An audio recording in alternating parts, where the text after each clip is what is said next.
Alright guys, I hope you're all doing well, and welcome to this tournament showdown. It's going to be myself on Nurgle with GATH Plaguefather facing off against Khorne, who's going to be using the Unsummoned Marauder Lord. Now, I don't think I've ever seen a Khorne player do this, certainly a first, but obviously going to be trying to avoid the Lord dying penalty, which I don't really think you need to worry about too much against Nurgle. Like, Nurgle isn't going to be able to like hunt down and kill like a Valkia or like a Scarbrand. You would really have to commit to a pretty bad engagement for that to happen. But nonetheless, I mean, hey, you're still going to be avoiding that.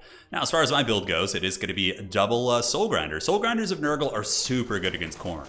They, of course, can shoot downtown and blast any sort of infantry. So Chaos Warriors, Bloodletters, Exalted Bloodletters, whatever. These guys are going to be able to handle them. And they also do magic damage and have good armor and melee. So if they're getting attacked by like Fleshhounds, they're going to be able to fight back, potentially kill them, and endure those attacks. Big fan of Soul Grinders. And they're also, like I said, good single entity fighters. So if GATH is getting swarmed by, let's say, like a really weird niche Bloodthirster build, which is going to be using a Bloodthirster and Scarbrand, they can help back up GATH and help you win those fights. On top of that, double Cultists. The Cultists are going to have the debuffs. I figured they might get split up, so I brought a debuff on both of them. So you have the Icon of Eternal Virulence, and we do also have the Warrior's Bane. So we're going to be massively debuffing the stats of our enemies in blob fights. Plague Bearers is going to be the main kind of core of the starting army, moving up and buffering against enemy infantry and monsters. And that's it for my starting force. Now, the first thing we're going to be summoning in is the Festering Stooges. If you guys want to be Nurgle players, well, firstly, get ready to embrace suffering, because they're hands down the worst faction of the game. But if there is a place where Nurgle can do okay, even though I think according to Total Tavern, Nurgle has like a 40% win rate against Khorne, they can shine against melee factions. Like, that's the one place that Nurgle can do it. They really just kind of suffer against factions that have good ranged and super good mobility and hard-hitting mobility as well. But GATH is really good. He's one of the best, I think, like kind of legendary demon characters in the game. Like, just an absolute raid boss. He's got 15k HP. He's got a nice ranged attack, great lore of magic. He has a Mortis engine. He's just super slow at 28 speed. But if your opponent plays into GATH's hands and gets close to him and lets that Mortis engine bump and grind, you can do some serious work. Now, for my opponent's army, he's got a lot of Minotaurs. Super meta. Minotaur spam is very strong for Khorne. Ever since they got buffed in the recent patch, and by recent patch, I mean like 6 months ago, or however long it was, they are absolute beasts. However, I found that Plague Bearers can take their beatings pretty well if you stack Cultists with them. The Cultists will debuff the stats, and they hit hard enough to kill the Minotaur models. So now the Bulls are on parade, but you guys are going to see their stats are going to get debuffed immediately. So these Minotaurs, you can see already down to 90 weapon strength, and that debuffing aura, the Icon of Eternal Virulence, it gets worse the longer they stay in combat. So it will mitigate their damage, and the Plague Bearers themselves hit pretty hard. They have almost 50 weapon strength to pop, and the Cultists can pick off models. So you do need some Marauder Horsemen, though, to kind of deal with Minotaurs. Obviously, in sustained combat, anti-infantry Minotaurs will take down Plague Bearers and do work against your Cultists, but Cultists do regenerate, so it's not a huge deal. So summoning in some Marauder Horsemen, and in the middle, we're going to be going for the Festering Stooges. So my kind of general strategy with Nurgle is to hunker down on 2 objectives, like really kind of as close as possible, so GATH can move between the 2 objectives. And once you get a little bit of a value lead and your opponent gets desperate, that's when you can play for the 3rd objective. You don't want to be like splitting up too much against Khorne, because Fleshhounds, Minotaurs, like if I were to send one unit over here to go contest objective 3, I wouldn't have the mobility to support that unit. And, you know, a good Khorne player is just going to find it, kill it, and you're going to have a bad time. Now, the one thing that's really good for me is his army's like super elite infantry focused. I mean, he's got Brutes of the Hound, he's got Exalted Bloodletters in the back, Chaos Warriors, Chaos Warriors, Chaos Warriors, and Chaos Warriors, which is not good for him considering that I do have a Mortis engine. I have a Mortis engine, I do also have these 2 anti-infantry mortars. The Cultists of Nurgle are good here as well, and Cultists of Nurgle synergize super well with Plague Bearers, like super well. Let me show you why. They have the Weeping Blades, or Sundered Armor, excuse me, which is going to be lowering the armor of Chaos Warriors down to like 80, and, you know, some of the other units down to like 10. And Plague Bearers lack armor piercing, but if you can sunder the armor of their target, they can become some of the harder hitting infantry in the game, that's for sure. So a little bit of fast forwarding while we jockey for position. He's using some Marauder Horsemen to harass me a little bit, but the Soul Grinder is able to kind of keep them back. GATH also throws his toilet seat at them, or the Nurglings from his toilet seat at them. And now my opponent is going to be going for a big Alpha Strike here on the far side. So all the Khornate Cavalry pushing up, and the Khornate Cav will defeat the Nurgle Cav in melee. Nurgle Cav can tank it for a while, but Khorne, that's typically the paradigm of it, is that the Nurgle infantry will eventually lose, although Chosen of Khorne, or Chosen of Nurgle can definitely do okay, but Exalted Bloodletters will just trade so cost effectively into them. So yeah, it's a little bit scary. I don't know how like Exalted Plague Bearers do against Exalted Bloodletters. I feel like the Bloodletters would win it simply because they're more designed to like kill infantry, whereas with the Plague Bearers, you're paying for that grenade ability, right?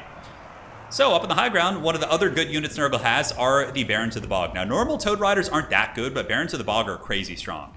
They have this like Vigor Ore that can buff nearby Nurgle units. They themselves also lower enemy damage, and they have really, really good melee defense when they're in combat, which is over 50. So using them against like demonic infantry is very, very strong. Now, I do get charged here. A little bit of a misplay on my part. I send forward Kugath and he gets charged by Minotaurs with Grey Opens, but in my experience, Kugath can take that like a boss, unless they get like a full surround on him, which probably isn't going to happen here. Kugath is just pulling back, and the Festering Stooges are now on their way up. 2 Plague Bears nearby. Kugath and company should be okay. As I figured that my Plague Bears up here, Marauder Horsemen and the Barons of the Bog would be able to kind of hold it down, so I pull my 2 Cultists over here to support in the Kugath fight, just trying to value trade where I can, and now the Plague Father is going to be getting down and dirty, although he does get a nice flank on me, as some of his doggos do get on top of my throwing axes, so that's going to hurt.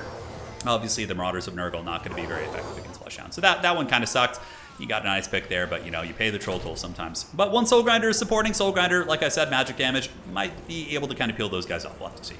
So Festering Stooge is in combat with Chaos Warriors, and Kugath Plague Father. I'm sorry for disrespecting you here, Kugath, but he does get that Mortis Engine, able to break those Chaos Warriors very, very easily. And the 2 Cultists, being infantry-based characters, going to be taking very little damage against the Minotaurs of Khorne. Honestly, they'll probably be able to regenerate through most of the damage that they take, and they're getting a very cost-effective fight. We're already up like massive amounts of value. The Exalted Plague Bears did creep around the side, or excuse me, the Exalted Bloodletters, and they were intercepted by the Barons of the Bog, which are basically a hard counter against them. Barons of the Bog are anti-infantry. They're anti-infantry, they do magic damage, they do poison, which mitigates the stats. Look at the Exalted Bloodletters. Right now, their weapon strength is 27. That is almost in the ballpark of like a Dwarf Warrior unit, which is crazy. So Barons of the Bog, a super good debuff unit. The Exalted Bloodletters here are going to be crumbling. Nurgling's able to kind of provide a little bit of support. And the Minotaurs that are helping here are not anti-large Minotaurs, so the Barons of the Bog will also be lowering their stats down to 77. I just love when like the Nurgle mechanics actually kind of work. And Khorne is one of the matchups in which you can actually see the Nurgle mechanics do okay.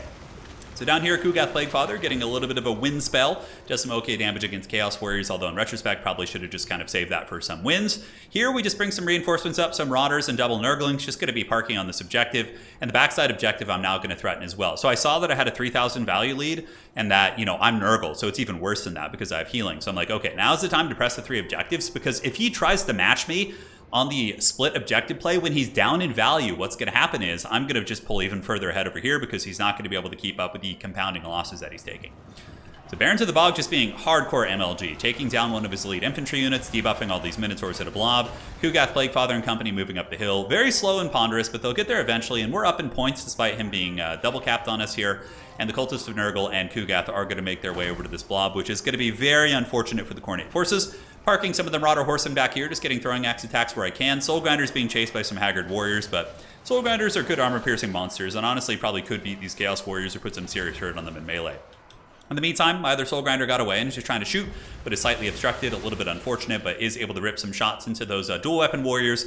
My opponent trying to use one of the Heralds of Khorne. Not a bad foot-based character, and I actually don't hate them. If you know, Plague Bears are somewhat meta, so having an anti-infantry magic damage unit just to use against Nurgle that's pretty sustainable in combat with fire damage to also mitigate healing is a good choice. I do like the Herald of Khorne here. Like, it would be good at kind of grinding through some of these units, but considering how far behind he doesn't have a Lord character like Valkia, and you know, that's the downside. A lot of people like to play it super safe and super conservative with these kind of unsummoned tactics and not bringing an actual Lord, but there's a reason why Lords, you know, can be very impactful, right?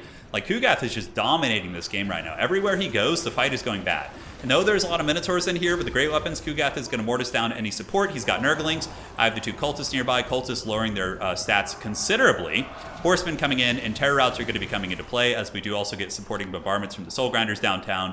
And now we got Forsaken here. Forsaken of Nurgle are a good choice. You don't have too much speed with Nurgle, so having something that has good capture weight and good speed is always welcome. Of course, they're not going to do super well against Chaos Warriors, but these guys were a little bit beat up, so I might be able to kind of get that fight.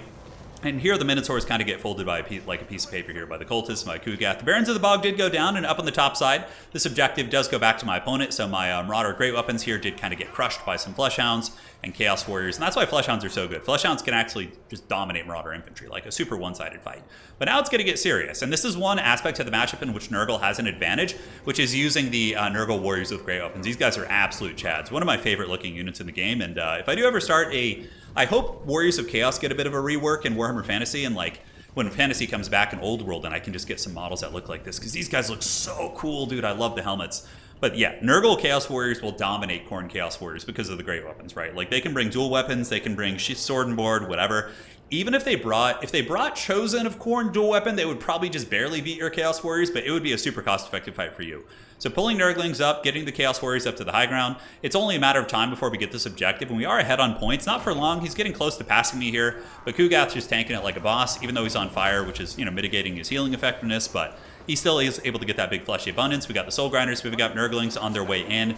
Nice throwing axes here. They do fire damage, which makes them quite good against Nurgle, and also Marauder Horsemen of Khorne can run over like Nurglings very, very effectively and rear charge Khorne or Nurgle infantry and do some good damage, but yeah, 2 cultists, they've been regenerating the entire game. I do think that cultists of Nurgle are one of the better units on the roster. They're super strong. Armor sundering, regeneration, very, very sustainable. They have access to a summon as well, but I don't bring the summon all the time because they have to be below 80% HP to get the summon off. So sometimes your opponents will just end up ignoring them and you never get the summon and you're wasting 400 gold, right? Which could be another unit. Stream of Corruption going down is able to hit those Marauders, and Kugath Plaguefather does close the distance here with the Marauder Horsemen. We're trying to stay on the objective to keep me from capturing, but we are going to get the cap here, and this is going to be a breaking Khornate army. As we do see the middle looking pretty grim for them. He did have his little Herald here trying to fight the Festering Stooges, but they resurrect models, which is pretty insane. Although, why are they not resurrecting right now? Shouldn't they? Do they have to be in combat to heal? I can't remember. Will recharge. Yeah, they have to be in melee for that. That's right. So he does get away, but they resurrect models, so they can just straight up heal back up to full. Chaos Warriors of Nurgle here, looking big and very Baroque in their armor. Super cool looking.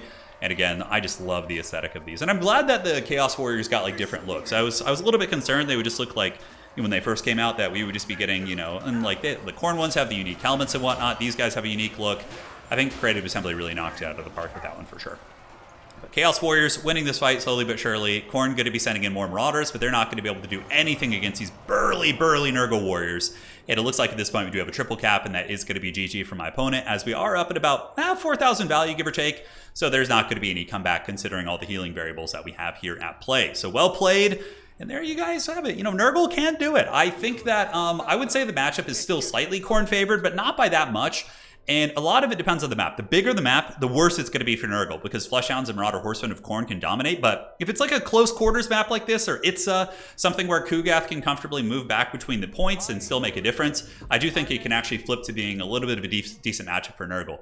However, that being said, I don't think his army was like super efficient. I think I like the Minotaurs. I think they can be very disruptive. I'm not a fan of like, although Exalted Bloodletters can be good if they can avoid like the big scary fight. I really just think he needed like a Valkia type character to hunt down my Soul Grinders. Even a Scarbrand can work, or like a Herald or something, and maybe just like cut down the infantry quality a little bit.